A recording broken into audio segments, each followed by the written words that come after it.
मैं देश को इसी बात से बता के शुरुआत करूँगा कि ये देवेंद्र महतो उनको सोनम वांगचुक ना मत बोलिए, उनकी अपनी पहचान है।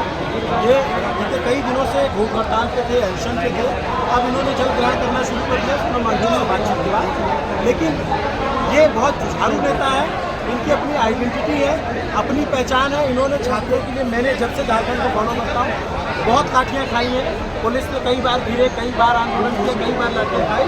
तो मैं बस इतना ही चाहता हूँ कि देश ये जाने के लिए देवेंद्र महतो, सोनम वांगचुक है, देवेंद्र महतो झारखंड लोकतांत्रिक जो क्रांतिकारी मोर्चा है उसके विधायक टाइगर जयराम महतो, जो न्यूज़ बेंच के दर्शक हैं वो जानते होंगे, इन्हें पहले इनका इंटरव्यू देख चुके हैं, उन्हीं के पार्टी के लीडर हैं। मैं उनसे बात नहीं करूँगा, इसलिए नहीं करूँगा, और मैं अपने मीडिया के बाकी दोस्तों से भी कहूँगा कि इंटरव्यू मत कीजिए इनका, क्योंकि ये भूख हड़ताल पे हैं और उससे एनर्जी लॉस बहुत ज़्यादा होती है बोलने की।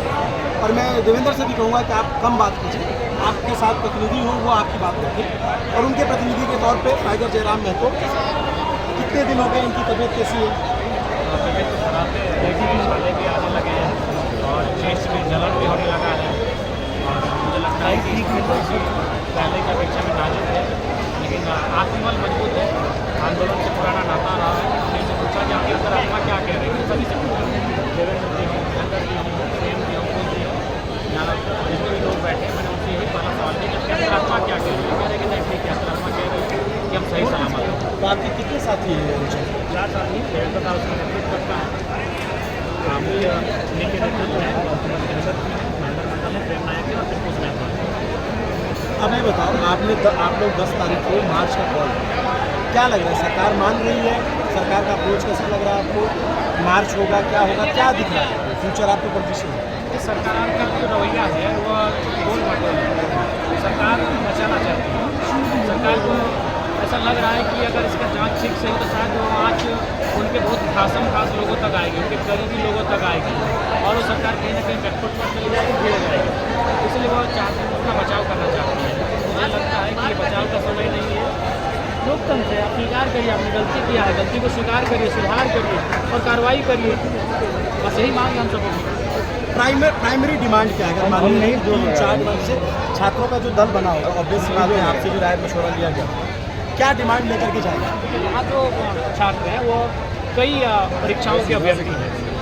उसमें महत्वपूर्ण है आपका अभी वर्तमान में जो JPSC जो 14वीं JPSC उसका प्रीलिम का पेपर है वो पूरी तरह चौपट हो चुका है। वो परीक्षा वो रद्द करने की मांग उस पेपर को। दूसरी बात है कि जो अभियुक्त सामने आए हैं अभय तिवारी, उनका 6-7 एग्जाम से कनेक्शन है जो वो पास किए हैं, अपने परिवार के लोगों को भी पास कराए हैं, खुद CGL में सेकंड टॉपर है शायद। तो ये मांग है कि उन्होंने जिन जिन परीक्षाओं को बैठा है और पास किया है उन पर भी कार्रवाई हो, उनकी भी जांच हो, उनको भी रद्द किया जाए। क्योंकि उनमें क्या है, खासकर CGL की परीक्षा थी उसमें नेपाल, बिहार, बंगाल में अभ्यर्थियों को ले जाकर पेपर लिखवाए गए थे और उसमें CID जांच कर रही थी और CID ने पहले मतलब क्या कहते हैं, पहले कुछ और स्पष्टीकरण किया था, स्टेटमेंट में कुछ और था और फिर बाद में उनका स्टेटमेंट बदल गया। सर CID पे जो विश्वसनीयता है वो भी कम हुई, तो ये मांग रही। उसके बाद JTET का उनका मामला है कि उनसे कम नंबर लाने वालों को नौकरी मिल गई, लेकिन जो ज़्यादा नंबर लाए हैं उसी कैटेगरी में उनको नौकरी नहीं मिली। ऐसा भूल हुआ और भूल हुआ तो उसको सुधारा क्यों नहीं गया, या फिर अगर वे लोग नौकरी करना नहीं करेंगे उनको नौकरी से बता देंगे, तो वो कम नंबर लाए उनको नौकरी मिला है, हम ज़्यादा नंबर लाए उनको मिलना चाहिए। और खासकर रिफॉर्म किया जाए, बच्चे रिफॉर्म किया जाए, नई तरीके से जितने भी परीक्षा कंडक्ट होंगे, एजेंसियों की उनका कैरेक्टर क्या होगा, आयोग के सदस्य अध्यक्ष होंगे उनका कैरेक्टर क्या है, सारी चीज़ों को रिफॉर्म करें, इस पर बात।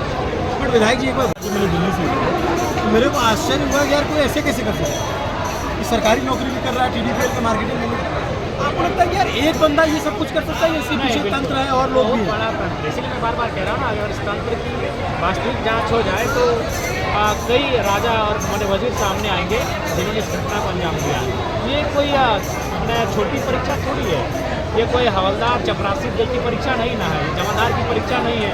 ये JPSC की है जो राज्य की सर्वोच्च संस्था है नियुक्ति की। ये JSSC है जिसको हम लोग दूसरी संस्था मान लेते हैं।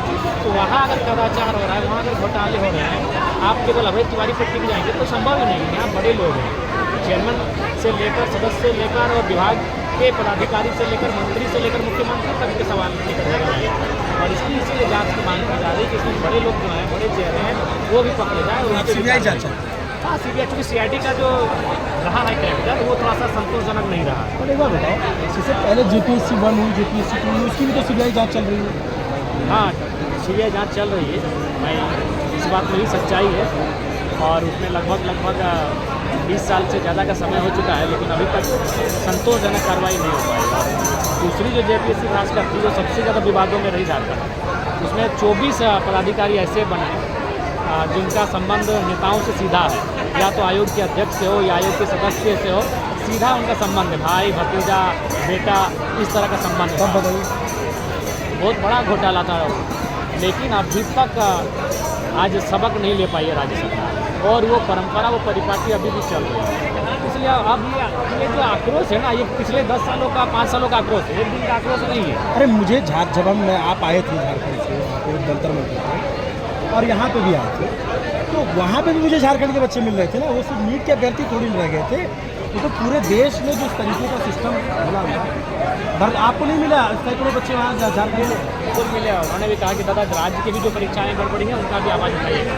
हमने दिल्ली में भी कुछ बात को रखा, संबोधन में भी रखा, और मैंने कहा कि जिस दिन राज्य प्रोटेस्ट होगा हम लोग बढ़ चढ़ के साथ रहेंगे। तो मैं बताऊँ, इसे एक नैरेटिव चल रहा है, एजेंडा चल रहा है, बाइफिकेट करना है।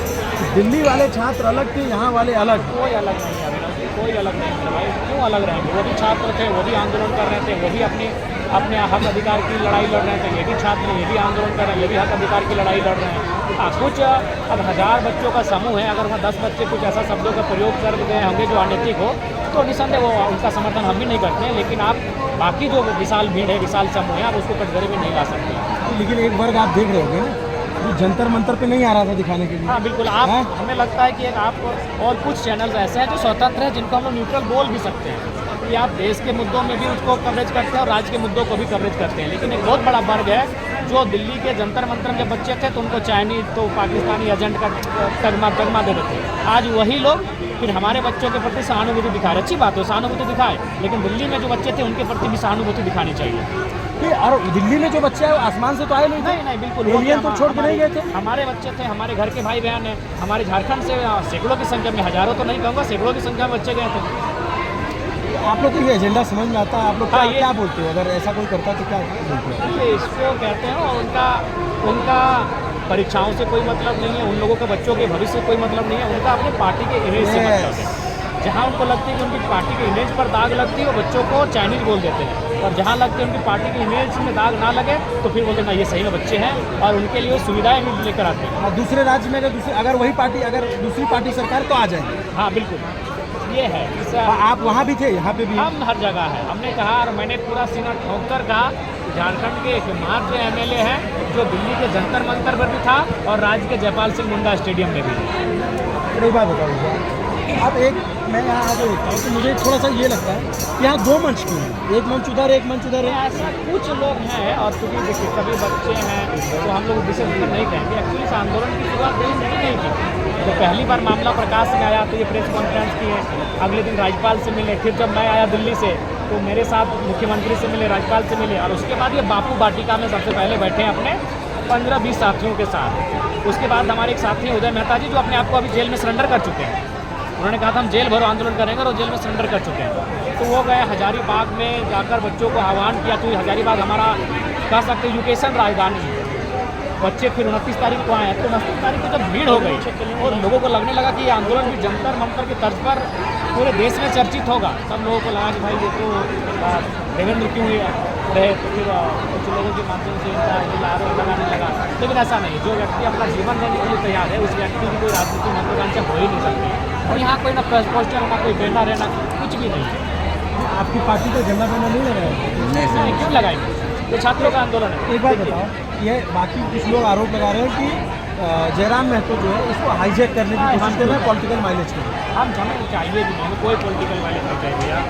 आप जिनको मत देना है दीजिए। मैं तो पहला विधायक जो मैंने उनका सहयोग करने के बाद कहता हूँ, अभी आप झारखंड में किसी विधायक के पास इंटरनली चले जाइए, वो कम से कम वो तब तक काम नहीं करता जब तक वो उसका कार्यकर्ता नहीं बनता है। और हम उनको बोलते हैं भाई आप किसी का काम करिए, आप हमसे मदद की अपेक्षा लेकर आए, हम जरूर करेंगे, और हम ऑन दी स्पॉट चेक काट के दे देते हैं। बट एक बार बताओ मुझे कि पार्टियों की सरकारें बदलती हैं, ये सिस्टम एक साथ क्यों चलता है? आप मेरे को अभी आप जो उदाहरण दिए JPSC 2 में जैसा ये सिस्टम कब चेंज होगा? आप देखो, जंतर मंतर से एक अलग जग चुकी है शिक्षा के क्षेत्र, और पूरे देश में ही होगा। जहाँ भी कोई गड़बड़ करेगा, ये नेताओं को मैं बार बार बोल रहा हूँ कि अब वो ज़माना लग गया है कि आप अपने बेटा बेटी से कर लो, स्टूडेंट खड़े हो जाए। बट ये सिस्टम कैसे चेंज होगा? आप एज ए लेजिस्लेटर में आपसे कहना चाहूँगा। देखिए, सिस्टम को चेंज करने के लिए सबसे पहली बात है कि उस व्यक्ति, जैसे मान के चले मैं मुख्यमंत्री जी से सवाल पूछूंगा कि क्या आप अपने बेटे के लिए पैरवी करेंगे? अरे नहीं ना करेंगे। आप मुख्यमंत्री, आपका बेटे को पैरवी करने की जरूरत नहीं है। क्या हम पैरवी किए हैं? नहीं किए हैं। तो जब आप पैरवी नहीं किए हैं तो निगरानी ठीक से करिए, निगरानी ठीक से करिए। आयोग के जो अध्यक्ष बनाए जाएंगे, आयोग के जो सदस्य बनाए जाएंगे, उनका किसी भी प्रकार से पंचायत स्तरीय राजनीतिक दल के नेता से कोई संबंध ना हो, और उनका जो इमेज हो वो बिल्कुल न्यूट्रल इमेज हो, और उनमें इतनी साहस हो कि अगर मुख्यमंत्री भी कहे कि भाई इसका काम करना है, अगर गलत है तो बोले हम इस्तीफा दे देंगे, लेकिन ये काम नहीं करेंगे। लाइक हमें एक IS का नाम याद आता है, TS सेशन, TN या TN सेशन, जिन्होंने हरियाणा और आंध्रा के चुनाव ही कैंसिल करवा दिए। जो नरसिम्हा राव जी से टकरा गए थे, उनके कैंडिडेट्स का नॉमिनेशन रद्द करवा दिया था क्योंकि वो ठीक से घोषणा पत्र में अपना ब्यौरा नहीं दे पाए थे। तो हमें लगता है इस राज्य को, आज के परिस्थिति में हर एक राज्य को ऐसे ऑफिसर्स चाहिए जो अभी एक महाराष्ट्र में दिख रहे हैं IS, तो ऐसे लोग चाहिए विधायिका में भी, कार्यपालिका में भी, सभी सुधारों का, जो इस बात की चिंता करेंगे कि भाई मैं काम करने के लिए आया और मुझे जो सैलरी मिल रही है वो मेरे परिवार के लिए काफ़ी है, मैं साम्राज्य खड़ा करने के लिए नहीं आया। लेकिन ये क्या करते हैं, साम्राज्य खड़ा करने लगते हैं।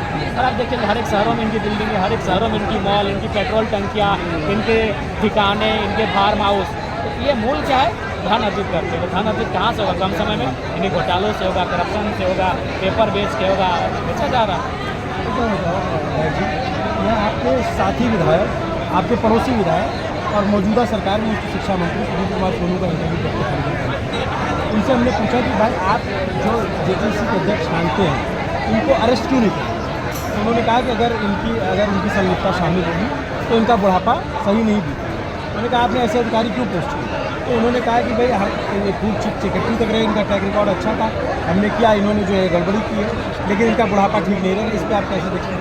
तो देखिए, अगर ख्यांगते जो दोषी हैं, तो ख्यांगते को मैं दोषी नहीं मानूंगा, मैं तो सरकार को दोषी मानूंगा, क्योंकि वो तो आउट ऑफ स्टेट, कहाँ नॉर्थ ईस्ट उनको उठा कर ले आए। आप कैसे उनके बारे में कितना जानते थे बताइए? तो आप उनके बारे में कितना जानते थे, उनकी नैतिकता के बारे में, उनकी निष्ठा के बारे में कितना जानते थे? इसका मतलब आप उनको लेकर आए तो उतनी दूर से कि तुम बैठो इस कुर्सी पर, जैसा हम करें वैसा करना होगा, हमारे इशारे पे काम करना होगा, और उनकी बलि ले ली गई। खैर वो भी दोषी हैं, लेकिन अभी बहुत सारे लोग उसमें संलिप्त हैं। ये बिल्कुल हमें लगता है वो बिल्कुल ये आज विधानसभा तक जाएगा। आज केवल शोक प्रस्ताव था, जिनका निधन हुआ उन्हें श्रद्धांजलि दी गई। कल जब होगा विधानसभा, आपको समय मिलेगा, आप बताओ। हाँ, कल समय मिलेगा और कल हम लोग मुद्दे को उठाएंगे, परसों भी उठाएंगे। परसों छुट्टी है, उसके बाद जब सेशन चलेगा तब तक उठाएंगे। जैसे बाबूलाल मरांडी जी भी आए थे, उन्होंने भी अपनी बात की, आप भी विपक्षी दल के तौर पर काम कर रहे हैं, डॉक्टर हैं सर। तो जीवन जी की सरकार वो आरोप लगा रही है कि विपक्ष के नेता जो है वो छात्रों को भड़का रहे हैं। नहीं, कोई किसी को नहीं भड़का रहा है, सब वो शांतिपूर्ण तरीके से। अगर किसी ने उनके लिए कोई आपत्तिजनक शब्द बोले, उनके लिए कोई मैंने अशोभनीय बयान दिया, कोई भड़का नहीं रहा। हमारा भाई कर्तव्य बनता है, राजनीतिक के नेता है, विधायक बने, युवाओं के चेहरा है, तो हम तो उनके साथ खड़े ही रहेंगे। सरकार ऐसा नहीं है, काम अच्छा करें, हम अच्छा काम करेंगे, सराहेंगे, गलत कार्य करेंगे, आलोचना करेंगे। राहुल गांधी को लेकर के बहुत सारे सवाल और कांग्रेस का घिराव बीजेपी की तरफ, जेएमएम का घिराव नहीं हुआ। मैंने बाबूलाल मरांडी जी से भी सवाल पूछा, उसका मूल कारण है 2029 में बीजेपी का मकसद है कि कांग्रेस कमजोर है, ताकि जिस प्रकार से अभी इनकी जो एंटी इनकम्बेंसी बनी है, नाराजगी बढ़ी है हर विभाग में, इथेनॉल में भी अब देखिए उनके सबसे भरोसेमंद थे, हम लोग भी विश्वास करते थे, वो कटघरे में खड़े हो गए हैं। तो ऐसे में इनके लिए 29 बहुत ही टफ रहेगा। तो ऐसे में वो प्रयास करेंगे कि उनके जो सहयोगी दल है उनका सहयोग अपने पाले में करें। इसके के साथ वो हम करेंगे और हाँ, राज्यसभा के प्रत्याशी थे वो पहले मुख्यमंत्री से ही मिले, अभी तो 6 विधायक इनके उस पाले में गए, तो कैसे संभावना है? तो ये इंटरनल सहयोग है। बिल्कुल जो मुख्य दल है जेएमएम और बीजेपी घेर रही है कांग्रेस को, आप दिल्ली में कांग्रेस को घेरिए, आज में उनको जेएमएम को घेरना चाहिए था, लेकिन जेएमएम के लिए कुछ भी नहीं बोलते। इसका मतलब यही है कि उनका नाम BP ले लीजिए, BP। तो राज्यसभा में तो आपने भी बीजेपी के सवाल किया, उम्मीदवार को वोट किया, हमने स्थानीय उम्मीदवार को वोट किया। ये तो उनके लोगों ने दल बदला है। आपको लगता है कि अंदर साठगांठ है कि ये है कि कुछ आप ये आरोप लगाते हैं? मुख्यमंत्री जी और गृह मंत्री, केंद्रीय गृह मंत्री जी अच्छा समन्वय स्थापित है। उनमें लगातार गोपनीय तरीके से बातचीत होती है और क्या करना है नहीं करना है चर्चा होती है। आपने देखा इतना बड़ा जंतर मंतर प्रोटेस्ट हुआ, हेमंत जी 2 लाइन नहीं बोल पाए, वो ढंग का ट्वीट नहीं कर पाए, जबकि आपको अपोजिशन की भूमिका है। अभी तो मौका है आपको केंद्र की खामियों को गिनाने का, 12 सालों की जो एंटी इनकम्बेंसी बनी उसको जब जाहिर करने का, आप बोल नहीं पाएंगे। 10 तारीख तक है। 10 तारीख को छात्रों के साथ हम लोग छात्रों के आंदोलन के साथ एक्टिव है क्या? एक्टिव